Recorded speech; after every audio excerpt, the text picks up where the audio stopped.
नमस्कार, आप देख रहे हैं खबर फास्ट। सवाल आपका लेकर हाजिर हूं मैं पूजा सचदेवा। भगवान राम केवल नाम ही नहीं बल्कि करोड़ों लोगों की आस्था है। करोड़ों भारतीयों के रोम रोम में राम बसते हैं।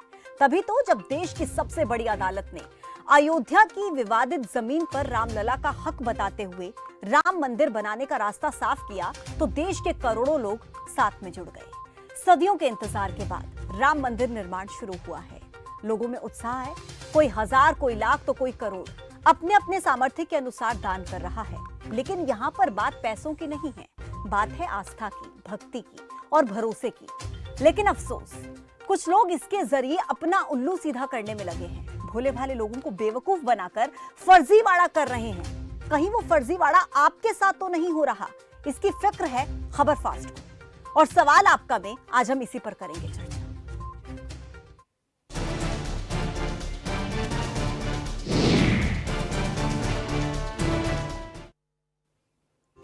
देखिए, अनुमान है कि पूरा राम मंदिर बनने में लगभग 1100 करोड़ का खर्च आएगा। 3.5 साल में भव्य राम मंदिर बनकर के तैयार होगा।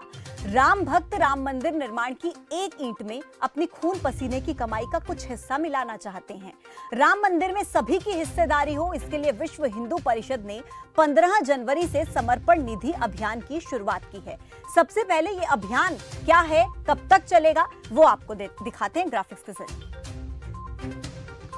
देखिए, 44 दिनों का अभियान है। इसकी शुरुआत हुई थी 15 जनवरी से, ये चलेगा 27 फरवरी तक।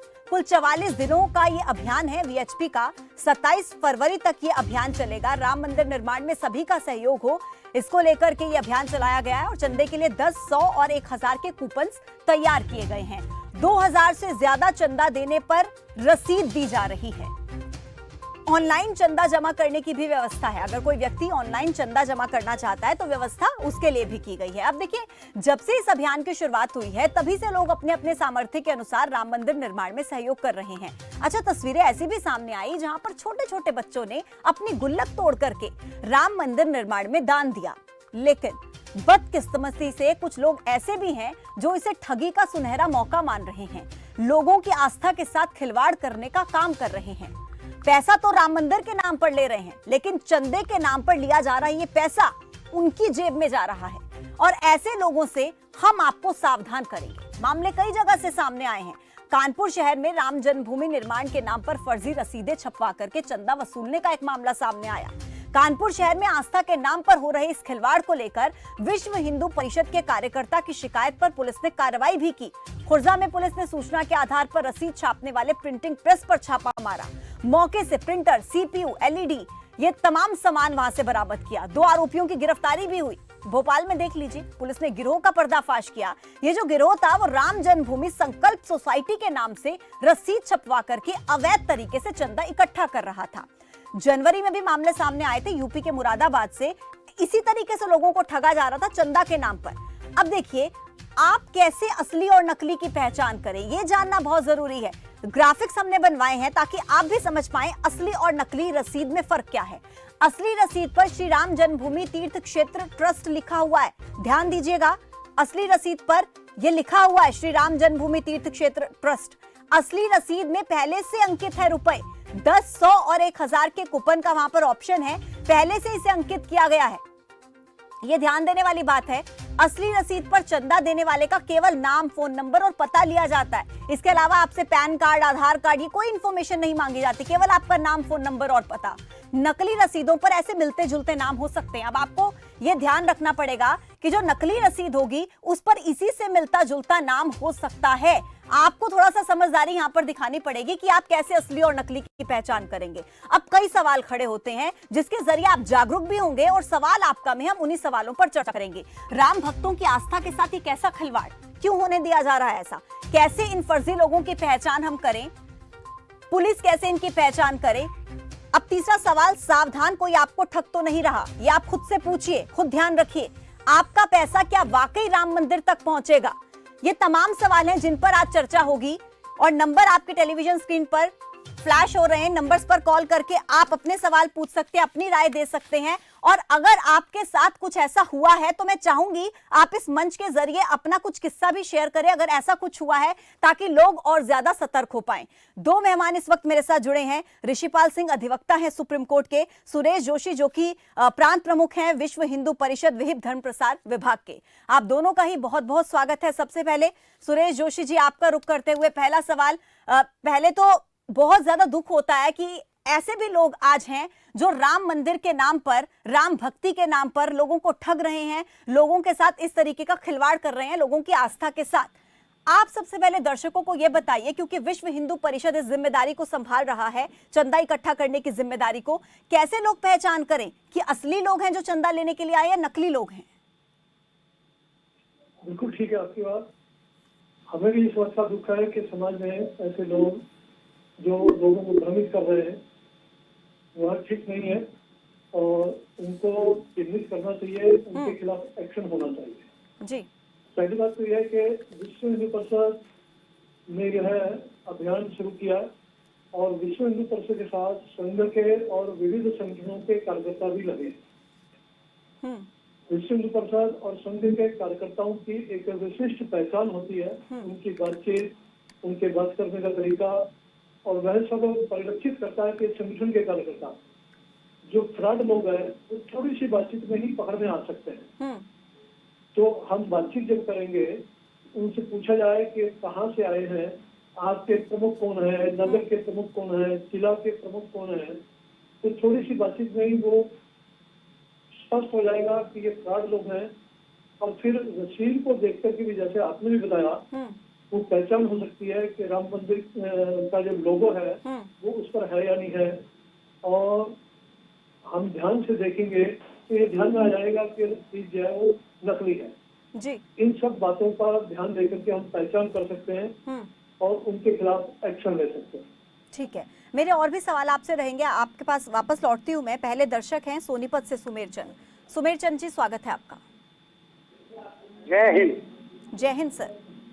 देखिए, जो आदमी धोखा करता है, रसीद गलती देता है, धोखा करता है, पैसा अपनी जेब में डालता है, तो राम में इतनी शक्ति तो होगी, उसको पता होगा, वहीं गर्दन उसकी मरोड़ दे और जोर की आवाज आए कि मैं धोखा कर रहा था। वरना तो यहाँ जरूरत है जो बेरोजगार बैठे हैं, मंदिर तो यहाँ बहुत पहले बने हुए हैं, यहाँ सोने की मूर्तियां लाद लाद के लोग ले गए हैं, मंदिर तोड़ तोड़ ले गए हैं। इनसे सबक सीखना चाहिए। और ये धोखेबाजी, ये टोंक, ये मंदिर, मस्जिद, गुरुद्वारे ना, रोजगार दो, रोजगार दो, रोजगार दो। धन्यवाद। जय हिंद। बहुत शुक्रिया आपका, आप हमारे साथ जुड़े। कुल मिलाकर सुमेर चंद जी, मुझे लगता है ये कहना चाह रहे थे कि कर्मों का फल यहाँ पर भोगना पड़ता है। तो जो लोग ऐसे काम पहले भी करते हैं, मंदिर से चोरी के कई मामले सामने आते हैं, तो उनको फिर यहीं पर भुगतना पड़ता है। ऋषिपाल सिंह जी, मुझे लगता है अभी वो हमारे साथ जुड़ नहीं पाए हैं, फिर से उनका रुख मैं करूंगी। सुरेश जोशी जी, कई बार ऐसा देखा मैंने, आज मैं खुद वो स्लिप्स देख रही थी, जो नकली स्लिप्स जो सामने आई, फर्जी स्लिप्स इनको मैं कहूंगी, कि उनके जो नाम थे वो काफी ज्यादा मिलते जुलते थे। अगर आप दर्शकों को ये एक्सप्लेन कर पाएं कि कौन कौन सी ऐसी समिति है, कौन कौन सा ऐसा संगठन है जिसको ये जिम्मेदारी सौंपी गई है, और किस तरीके से उससे मिलते जुलते नाम हो सकते हैं, कैसे लोग अपना बचाव करें, असली जिम्मेदारी किसके पास है, ये आप बता दीजिए लोगों को। असली जिम्मेदारी विश्व हिंदू परिषद के पास में है, और विश्व हिंदू परिषद से जुड़े जो अन्य संगठन है, जैसे राष्ट्रीय स्वयंसेवक संघ या उसके जो विविध संगठन है, वह सब इस अभियान में लगे हुए हैं। तो उनके द्वारा किसी संगठन के कार्यकर्ता हैं, और वो संगठन के कार्यकर्ता हैं तो उनके ऊपर भी कोई ना कोई होंगे, नगर में होंगे और खंड में होंगे, जिला में होंगे। उन सबकी जानकारी लेकर के हम पता कर सकते हैं कि नकली है या असली। ठीक है, क्योंकि संगठन कोई भी जो है वो लोकल नहीं होता, वो राष्ट्रीय स्तर का संगठन है, उनके अपने कार्यकर्ता हैं, अपने अधिकारी हैं, और उन सबकी जानकारी के द्वारा पता लगता है। ठीक है, ऋषिपाल सिंह जी मेरे साथ फोन लाइन पे इस वक्त जुड़ गए हैं। ऋषिपाल सिंह जी, कई तरीके के मामले सामने आए, अभी तक यूपी से भी सामने आया, अलग अलग जगहों से भी मैंने मामले आज देखे हैं जब मैं पढ़ रही थी कि कहाँ कहाँ से फर्जीवाड़ी के मामले आए हैं सामने। ऐसे लोगों पर किन धाराओं के तहत केस दर्ज होगा? क्योंकि कई मामलों में मैंने देखा कि कुछ नेताओं की फोटो के साथ वो लोगों से चंदा मांगने जा रहे हैं। धोखा तो कर ही रहे हैं, धोखाधड़ी का आरोप तो उन पर लगेगा ही, धारा तो लगेगी, लेकिन उसके अलावा और क्या? कंप्लीटली जो है 420 का मैटर है, 420 का चीटिंग का मैटर है और 419 के अंदर जो है इम्पर्सनेशन का मैटर भी है। जो भी व्यक्ति हैं अगर जाते हैं और जिस काम के लिए वो पैसा मांग रहे हैं, अगर वो ऐसा काम नहीं करते हैं, लोगों को धोखा देते हैं, तो कंप्लीटली 420, 406 और 419 का केस इन पे बनता है। बहुत गंभीर केस बनता है और ऐसे लोगों को बिल्कुल बख्शा नहीं जाना चाहिए, क्योंकि वो किसी व्यक्ति विशेष के साथ ये काम नहीं कर रहे, बल्कि समाज के साथ पूरे ऐसे ये भगवान राम के नाम पर और जिस तरीके से वो पैसे को का गबन कर रहे हैं या जिस तरह से चीटिंग काम कर रहे हैं, तो बहुत सख्ती से ऐसे लोगों को निपटा जाना चाहिए। और ये जिम्मेदारी वहाँ की जिला प्रशासन की है, उनको देखना चाहिए कि ऐसे लोग कैसे काम कर रहे हैं। बिल्कुल बिल्कुल। ऐसे लोगों को क्यों लोग शिकायत करें, उनकी अपनी जिम्मेदारी क्यों नहीं है कि वो ऐसे लोगों को पकड़ते हैं और केस दर्ज करते हैं ऐसे लोगों के खिलाफ। बिल्कुल, क्योंकि लोगों की भक्ति जुड़ी हुई है इसके साथ, लोग भक्ति के नाम पर चंदा दे रहे हैं, लोगों को मालूम नहीं होता, इतने अवेयर नहीं होते। आज इस कार्यक्रम के जरिए ये टॉपिक चुनने का मकसद ही यही था कि लोगों को हम जागरूक कर पाएं, क्योंकि अब जिस तरीके से 27 फरवरी तक ये अभियान चलेगा, ऐसे बहुत लोग होंगे, ऐसे बहुत सारे गिरोह होंगे जो लोगों को ठगने की कोशिश करेंगे, उसकी फिराक में होंगे। जिला प्रशासन को भी इसकी जिम्मेदारी लेनी पड़ेगी, लेकिन 420 के तहत भी किस तरीके की सजा का प्रावधान है? नहीं, प्रावधान तो 420 में 7 साल का है, लेकिन देखिए मैं आपको बताता हूँ कि एक व्यक्ति अकेला जो है किसी खिलाफ कोई कार्रवाई करने से, शिकायत करने से डरता है कि ऐसे लोग कोई परेशान ना करे उसको, तो ऐसी वहाँ की लोकल पुलिस है या जो लोकल प्रशासन है, उनको खुद ही इन लोगों के ऊपर सख्ती करनी चाहिए कि ऐसे कौन से लोग हैं जो घर घर घूम रहे हैं और लोगों से पैसे मांग रहे हैं। ऐसे कैसे किसको अधिकार दे दे कि हर व्यक्ति जा रहा है वो पैसा मांगना चालू कर दे रहा है? तो बिल्कुल, ये जिम्मेदारी जिला प्रशासन की, वहाँ के स्थानीय जो पुलिस है उसकी जिम्मेदारी है कि ऐसे लोगों पर सख्ती से कार्रवाई करे। बिल्कुल बिल्कुल, बहुत महत्वपूर्ण बात आप कह रहे हैं। सुरेश जोशी जी, मैं आज ओरिजिनल स्लिप भी देख रही थी जो ट्रस्ट वाकई ही राम मंदिर के नाम पर चंदा इकट्ठा कर रही है और लोगों को जिस पर भरोसा करना चाहिए, उसमें सिर्फ 3 ही कॉलम्स हैं कि लोगों का नाम पूछा जाता है, उनका एड्रेस पूछा जाता है और फोन नंबर। लेकिन जो फर्जी स्लिप्स हैं उनमें पैन कार्ड, आईडी डिटेल्स जो हैं वो मांगी जाती हैं, उनसे आधार कार्ड डिटेल्स उनसे मांगी जाती हैं। 10, 100 और 1000 रुपए का जो है ऑप्शन असली वाली रसीद में दिया गया है। इस पर आप लोगों को किस तरीके से जागरूक करना चाहेंगे ताकि लोग समझ पाएं? क्योंकि जो फर्जी लोग हैं जो जाकर के लोगों से चंदा मांग रहे हैं, वो 21 रुपए का, 51 रुपए का, 151 रुपए का, इस तरीके से भी चंदा इकट्ठा कर रहे हैं। बिल्कुल ठीक है आपकी बात। देखिए, हमारी ओर से 10 रुपए का, 100 रुपए का, 1000 रुपए का कूपन है जिसमें नाम, पता और मोबाइल नंबर पूछा जाता है। 2000 रुपए या इससे ऊपर के लिए रसीद बुक है, उसमें पैन नंबर लिया जाता है, क्योंकि इनकम टैक्स डिपार्टमेंट की ओर से यह है कि 11,000 से ऊपर की राशि यदि कोई लेते हैं तो उसका पैन नंबर जरूरी है जी। तो हमने रसीद बुक में कॉलम भी बना हुआ है कि पैन नंबर आपको देना है, मोबाइल नंबर भी देना। ठीक है, यानी कि आप ये कह रहे हैं कि हमारी तरफ से पूरी डिटेल्स उस पर मेंशन है, लेकिन अगर यही डिटेल्स नकली स्लिप में होती हैं तो? क्योंकि नकली जो इस तरीके का फर्जीवाड़ा कर रहे हैं, मुझे लगता है वो लोग ज्यादा शातिर हैं हमसे, ज्यादा समझदारी दिखाते हैं। बिल्कुल ठीक है आपकी बात। वो व्यक्ति से भी पकड़ने आ सकता है कि व्यक्ति नकली है और फिर रसीद बुक को देखकर भी जांच करने से पता लग जाएगा कौन नकली कौन। ठीक है ऋषिपाल जी, बात घूमकर वहीं आती है, क्योंकि पहले भी हम कितनी बार इस तरीके के मामले देखते हैं कि मंदिरों से चोरी कर ली जाती है। अच्छा, चोरों का कोई दीन ईमान तो होता नहीं है, अगर मैं गलत नहीं हूं तो उनको कोई मतलब नहीं है, वो मंदिर से चोरी कर रहे हैं, किसी के घर से चोरी कर रहे हैं। जो चोर है, जो इंसान फर्जी तरीके से पैसा इकट्ठा कर रहा है, मैं तो उसको चोर ही कहूंगी ऋषिपाल जी। नहीं, वो बिल्कुल ये लोग चोर ही है और साथ साथ जो चीटर भी है और जो ये स्लिप है, इस स्लिप की फोर्जरी भी जो कर रहे हैं, क्योंकि उनको किसी ने ऑथराइज नहीं किया, तो ऐसे में वो लोग फोर्जरी भी कर रहे हैं, तो उनको उनके साथ बहुत सख्ती से निपटा जाना चाहिए और उनको बिल्कुल बख्शा नहीं जाना चाहिए। ये बल्कि हमारी प्रशासन की जिम्मेदारी है कि उन लोगों को तुरंत जो है, अगर 2-4 लोग भी सख्ती से कार्रवाई की जाएगी, उनको जेल में भेजा जाएगा, तो बाकी सब जितने लोग हैं उनके कान खड़े हो जाएंगे। तो ऐसी स्थिति में, और ये बहुत बड़े पैमाने पर हो रहा है, पूरे उत्तर भारत में हो रहा है, दिल्ली में हो रहा है, सब जगह लोग कर रहे हैं। तो इस चीज को बहुत बड़े पैमाने पर सरकार को सोचना चाहिए कि इस तरह राम का मंदिर को बहुत जद्दोजहद करके हमने राम के मंदिर को हम बनाने जा रहे हैं, और शुरू में किसी भी तरीके से अगर कोई लोग उनको दूषित कर देते हैं इस बात को, तो ये अपने आप में बहुत बड़ी धब्बे वाली बात है। इनको बख्शा नहीं जाना चाहिए बिल्कुल भी। ये बहुत बड़ी आस्था का विषय है। बिल्कुल बिल्कुल जोशी साहब, देखिए हमारे जो हिंदुस्तानी लोग हैं उनकी आस्था बहुत मैटर करती है। हम कभी भी देखते हैं कि लोग किस तरीके से भावुक हो जाते हैं। राम मंदिर का भी जब मसला था, अब ऐसे में जो लोग चंदे में अपने खून पसीने की मेहनत की कमाई दान कर रहे हैं, वो यही सोचकर कर रहे हैं ना कि जो हमारी मेहनत की कमाई है वो राम मंदिर निर्माण के लिए लगेगी। छोटे छोटे बच्चे मैंने देखे गुल्लक तोड़ के अपनी कह रहे हैं कि ये लीजिए हमारी तरफ से भी थोड़ा सा सहयोग। अब मैं ये समझना चाहती हूँ कि क्या स्टेट लेवल पर या फिर डिस्ट्रिक्ट लेवल पर ये जिम्मेदारी प्रशासन को भी दी गई है क्या, कि उनके पास कुछ ऐसा रिकॉर्ड हो कि कौन लोग यहाँ पर आकर के चंदा इकट्ठा कर सकते हैं या कौन नहीं कर सकते? क्या इस तरीके की कुछ तैयारियां हैं क्या? नहीं, संगठन की ओर से ऐसा कुछ नहीं है। हमारे कार्यकर्ता अधिकृत हैं, वो समाज के लोग भी कंप्लेंट करेंगे तो पता लगेगा, नहीं तो पता नहीं लगेगा कि कौन है कौन नहीं।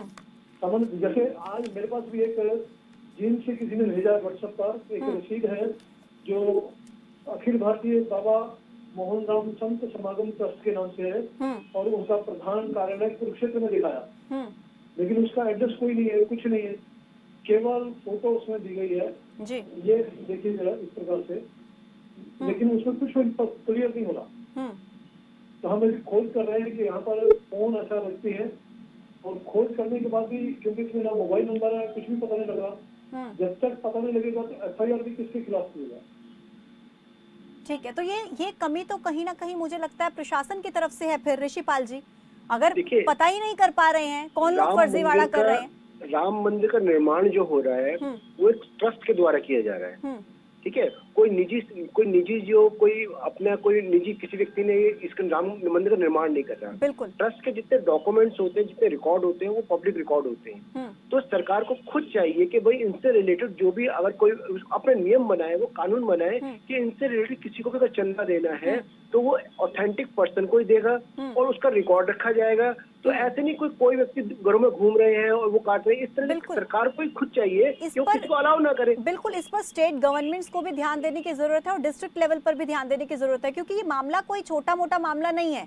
इतने फर्जीवाड़े के मामले सामने आए, नकली प्रिंटिंग प्रेस से वो लोग इस तरीके की रसीदें छाप रहे हैं, लोगों को ठग रहे हैं। एक रिसिप्ट मेरे पास भी अभी मैं जब देख रही थी, आप बिलीव नहीं कर पाएंगे, इस रिसिप्ट को देख के आप पता नहीं कर सकते कि असली है या नकली है। इस तरीके से डिटेल्स भरने को कहा गया है लोगों से। तो लोगों को जागरूक होना पड़ेगा, लेकिन जागरूक करेगा कौन? ये काम भी बनता है ना कि लोगों को अवेयर करना पड़ेगा कि कौन लोग जो आपके पास आ रहे हैं चंदे के नाम पर, वो असली लोग हैं भी या नहीं है। आपका पैसा ना केवल उनको जागरूक करना है बल्कि उनको समझाना है। हमारे पास भी लोग पैसा मांगने के लिए आते हैं तो उनका एटीट्यूड भी कुछ अच्छा नहीं होता। उनको वो जिस तरह से पैसा, अगर मान लीजिए आप उनसे को 2 सवाल पूछते हैं तो वो सीधा आपकी आस्था पे क्वेश्चन करते हैं कि बताओ कमाल हो गया, राम के नाम पे आपको कोई मांगने के लिए आया तो आप उल्टे सवाल कर रहे हैं। जबकि तो हमारा अधिकार है ना, हम पूछ सकते हैं। जो लोगों को जिम्मेदारी मिली है, जो संगठन वाकई ही चंदा लेने के लिए लोगों के पास जा रहा है, वो तो स्वैच्छिक है ना, लोगों की अपनी इच्छा है जी, वो सहयोग करना चाहते हैं। कि आप किस संस्था से हैं, आप किस NGO से हैं, कि आपके पास कुछ सर्टिफिकेट है कि नहीं है, या आपने उसको अपनी जो NGO को किसको आपने रजिस्टर करा रखा नहीं करा रखा। बिल्कुल, ये बहुत महत्वपूर्ण बात है। ऋषिपाल जी, वापस से आपका रुख करती हूँ। 2 दर्शक मेरे साथ इस वक्त जुड़े हुए हैं MP से। करीम खान जी, स्वागत है सर।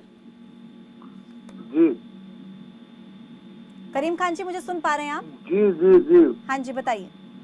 पूजा जी, मैं ये कहना चाहता हूँ कि ये जो चंदा हो रहा है, चंदा कौन इनको लीगल अथॉरिटी देता है कि जो ये चंदा करें? और रही बात चंदे के नाम पे, चाहे इस्लाम में हो चाहे दूसरे धर्म में हो, सिर्फ ठगी ही होती है और कुछ नहीं होता। मैंने भी चंदा दिया था, रसीद उस पे दिया मुझको, और मैंने जब उस फोन नंबर पे कॉल किया कि आज चेक किया जाए कि पैसा सही जगह पहुंच रहा है कि नहीं, तो फोन नहीं उठाया गया, फोन उठा ही नहीं। तो इस तरीके से इनको अथॉरिटी कौन देता है? अरे भाई, चंदा देने वाले तो गुप्त दान करते हैं। चंदा देने वाला अगर दे रहा है तो वो गुप्त दान करता है, उससे कोई मतलब नहीं आता कि आप भीड़ लेके निकलिए और चंदा शहर में इकट्ठा करिए, रोगों को रोकिए, रोक के चंदा करिए, ये तो कोई बात हुई नहीं। ठीक है, आपका बहुत शुक्रिया सर, आप हमारे साथ जुड़े। लेकिन मुझे लगता है कि ये एक थोड़ा सा धार्मिक मसला है, इसको बहुत संवेदनशील तरीके से भी देखना पड़ेगा। हम लोगों की आस्था पर सवाल खड़े नहीं कर सकते। जो चंदा वाकई राम मंदिर के लिए इकट्ठा कर रहे हैं, उनकी नियत पर भी हम सवाल खड़ा नहीं करें, मुझे लगता है तो ज्यादा बेहतर होगा। क्योंकि राम मंदिर निर्माण के लिए अगर वाकई जो चंदा इकट्ठा कर रहे हैं लोग, वो लोगों से जाकर ये नहीं कह रहे कि आपको इतनी राशि देनी है। वो एक गुप्त दान की तरह ही है, आप जितना देना चाहते हैं आप उतना दीजिए, वो आपकी खुद की इच्छा है। एक दर्शक और है, श्याम सुंदर जी। सर कहां से बात कर रहे हैं? लगता है संपर्क उनसे टूट गया। ऋषिपाल जी, अभी दर्शक जुड़े थे करीम खान जी, आप उनकी बात से कितना सहमत? देखो पूजा जी, वैसे तो मैं आपको बताऊं, हमारे देश में पहले से ही बहुत मंदिर हैं और उन मंदिरों पर पहले से ही बहुत सारा धन है। वो अगर वो मंदिर ही थोड़ा थोड़ा हमें धन दे दे तो भगवान राम का मंदिर वैसे ही बहुत अच्छा, बहुत भव्य बन सकता है। और जब मंदिर बन जाएगा तो उसको चलाने के लिए, सब चीज करने के लिए धन की कोई कमी वाली बात नहीं है। तो ऐसे धन के लिए मतलब घूमने से कोई ऐसी आवश्यकता नहीं है कि उसको ढूंढा जाए। और सरकार जो है, अगर सरकार भी मतलब काम को करने के लिए पैसा दे सकती है और बड़े बड़े उद्योगपति जो है वो अगर थोड़ा सा भी धन दे तो भगवान राम का मंदिर बन सकता है। लेकिन कुछ लोगों ने जो है चीटिंग का एक धंधा बना रखा है। ऋषिपाल जी, 1100 करोड़ में मंदिर बनकर तैयार होगा, इतनी बड़ी अमाउंट है ये। मैडम पूजा जी, आपकी बात ठीक है, लेकिन जो हमारे और पुराने मंदिर के अगर आप उनके अकाउंट देखेंगे ना, तो उनके पास इतना जो धन ऑलरेडी सरप्लस में है। दूसरी बात, हमारी यहाँ पर बात ये हो रही है कि मैं अपनी जेब से 1000 रुपए देता हूँ, 10,000 देता हूँ, 1 लाख देता हूँ, मुझे ये तो पता लगे चलो मैं भगवान के लिए अपने चरणों में ये पैसा दे रहा हूँ, तो ये वहाँ पर जा रहा है जी। तो ये लोगों को कैसे पता लगेगा? उसके पास आई कार्ड नहीं है। अगर मैं उससे पूछता भाई आपको कोई आई कार्ड है, तो वो ऐसे पूछता है कि भाई जैसे मतलब मैं कोई मतलब धर्म विरोधी आदमी बात कर रहा हूँ। ठीक है, ये इस बात का सवाल मुझे लगता है जोशी साहब बेहतर तरीके से दे पाएंगे। जोशी साहब, कैसे लोगों को पता लगे अगर असली लोग आ रहे हैं चंदा इकट्ठा करने के लिए, जो वाकई जो संगठन आ रहा है, विश्व हिंदू परिषद के लोग आ रहे हैं, कार्यकर्ता आ रहे हैं, वो भी पैसा पहुंच रहा है वहां पर या नहीं पहुंच रहा है, इसके लिए कुछ बनाई गई है क्या? कोई इस तरीके की सुविधा के लोग चेक कर पाए, उनको पता लग पाए? बिल्कुल ठीक है आपकी बात, पता कर सकते हैं। ट्रस्ट का एक नंबर दिया गया है, किसी को अगर डाउट है तो उस नंबर पे कॉल कर सकते हैं। और फिर जिस क्षेत्र की बात है, उस क्षेत्र के जो प्रमुख हैं उनका नंबर उनसे मांगा जा सकता है, उनसे भी कंफर्म किया जा सकता है। जो कार्यकर्ता आ रहे हैं उनसे पता करिए कि आपके प्रमुख कौन है, हम उनसे बात करना चाहते हैं, वो नंबर देंगे, आप उनसे बात करिए, पता लग जाएगा। लेकिन अभी एक दर्शक जुड़े थे, वो बोल रहे थे मैंने कॉल किया, कॉल उठाया नहीं, किसी ने पिक नहीं किया। वो एक आधा एक्सेप्शनल केस हो सकता है क्या ऐसा कि कभी कॉल? पूजा जी, इसमें एक तरीका है कि अगर ये चाहे तो इस पैसे को जो जिससे भी पैसा लेते हैं वो सीधा सीधा ऑनलाइन उसको ट्रांसफर मारे कि भाई हमने पैसा लिया और ऑनलाइन ट्रांसफर हो गया और अपना अकाउंट में देख लीजिए कि आपके नाम से ये रिफ्लेक्ट हो रहा है। देने वाले को ये हो जाएगा ठीक है कि मैंने जो पैसा किया ये एक अकाउंट बना दिया जाए कि फला फला बैंक अकाउंट है और जो आप पैसा देंगे उस बैंक में ट्रांसफर हो जाएगा। ठीक है, तो आप पेटीएम से, गूगल जो अपने यानी आप ये कह रहे हैं कि इसका पूरा ऑनलाइन एक रिकॉर्ड होना चाहिए, ऐसा कह रहे हैं? जी, ठीक है, ये बहुत महत्वपूर्ण बात है। एक दर्शक हैं आशु ग्वालियर से। आशु जी, स्वागत है। हेलो। हाँ जी, हेलो मैडम। सर अपने टीवी का वॉल्यूम कम कर लीजिए प्लीज। वॉल्यूम कम करना थोड़ा। हेलो मैडम, ये कह रहा, हाँ मैडम नमस्कार, मैं ये कह रहा था आपका जो पेमेंट ऐसे ये रसीदों की पहचान भी नहीं हो पा रही है, सही है कि नहीं? हाँ जी सर, पूरी कीजिए, अपनी बात सुन रहे हैं। नहीं हो पा रही, सही सर फिर से जुड़ने की कोशिश कीजिएगा, लगता है कुछ टेक्निकल प्रॉब्लम है। एक दर्शक फिर से जुड़ रहे हैं। हाँ जी, ऋषिपाल जी पूरी कीजिए। नंबर है कि भाई आप यहाँ जमा कर सकते हैं, तो ऐसे एक अकाउंट बन जाए कि भाई इस अकाउंट में आपको पैसा जमा करना है। ठीक आप है, बहुत सारे तरीकों से जमा कर सकते हैं, पेटीएम से कर सकते हैं, गूगल ऐप से कर सकते हैं और बहुत सारे तरीके ये ऋषिपाल जी, मैं वही अभी मैं ग्राफिक्स के जरिए भी लोगों को दिखा रही थी कि व्यवस्था ये की गई है कि आप ऑनलाइन पेमेंट भी कर सकते हैं। लेकिन ये जो बात आप कह रहे हैं कि एक रिकॉर्ड होना चाहिए कि कितनी पेमेंट अभी तक आई है पूरी खाते में, ट्रांसपेरेंसी की बात कर रहे हैं आप, ट्रांसपेरेंसी होनी चाहिए। ठीक है, इसका जवाब जोशी साहब देंगे। लेकिन एक दर्शक फिर से जुड़ गए, करीम खान जी। करीम खान जी, फिर से स्वागत है आपका।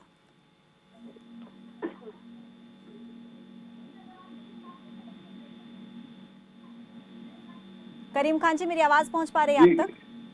जी, मैं ये कह रहा हूँ कि हमारी पब्लिक की तो आस्था है कि राम मंदिर हमारे आराध्य हैं और जी राम हमारे आराध्य हैं और राम मंदिर बनना चाहिए, तो पब्लिक की तो आस्था है। लेकिन सवाल ये उठ रहा है कि मंदिरों में और दूसरे मठों में इधर उधर जहाँ पे इतना धन पड़ा हुआ है, L&T एक ठेके के तहत मंदिर का निर्माण कर रही है। ये चाहे तो अपने पैसे से ही मंदिर बना सकते हैं। ठीक है। और पब्लिक जो अपनी स्वेच्छा से देना चाहे वो खुद दान कर सकती है, उसमें किसी को बीच में चंदा लेने की और मांगने की जरूरत नहीं पड़ेगी। आपका बहुत शुक्रिया। लेकिन मैं भी तो इसी बात का जिक्र कर रही हूँ, मुझे लगता है ऋषिपाल जी जोशी साहब मेरी इस बात से सहमत होंगे। जैसे कह रहे हैं ऑनलाइन पेमेंट अगर कोई करना चाहता है वो कर सकता है या स्वेच्छा से कर सकता है वो पेमेंट। अच्छा, आप लोग कह रहे हैं कि कोष्ठी होती है या बाकी मंदिर होते हैं, आप वहां से थोड़ी मदद इसके लिए ली जा सकती है, लेकिन बात तो वही है ना, यहाँ पर लोगों की आस्था से जुड़ा मैटर है। लोग चाहते हैं, बहुत लोग चाहते हैं कि हम राम मंदिर के निर्माण में की जो ईंट है उसमें हम भी अपनी खून पसीने की मेहनत की कमाई का कुछ हिस्सा वहां पर लगा दें। और ट्रस्ट उसी के लिए तो शायद काम कर रहा है, जो संगठन विश्व हिंदू परिषद है उन्हीं लोगों से तो चंदा इकट्ठा कर रहा है ना। मतलब लोगों से जाकर जबरदस्ती थोड़ी ना की जा रही कि आपको तो देना ही पड़ेगा। जोशी साहब जी जी। लेकिन ट्रांसपेरेंसी जैसा ऋषिपाल जी कह रहे थे वो भी सवाल में ऐड करना चाहूंगी। आपकी बात बिल्कुल सही है।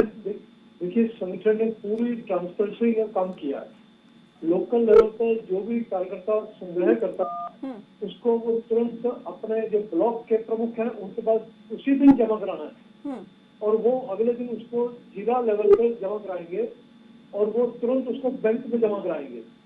किसी भी दानकर्ता से लिया हुआ धन 48 घंटे में बैंक में जाएगा ही जाएगा और वो ऐप पर डलता है, उसकी पूरी डिटेल रहती है और एक राशि तय होने के बाद उसके बाद सबके पास मैसेज भी आता है, क्योंकि फोन नंबर इसलिए लिया जाता है, ट्रस्ट की ओर से फर्स्ट मैसेज आता है धन्यवाद का।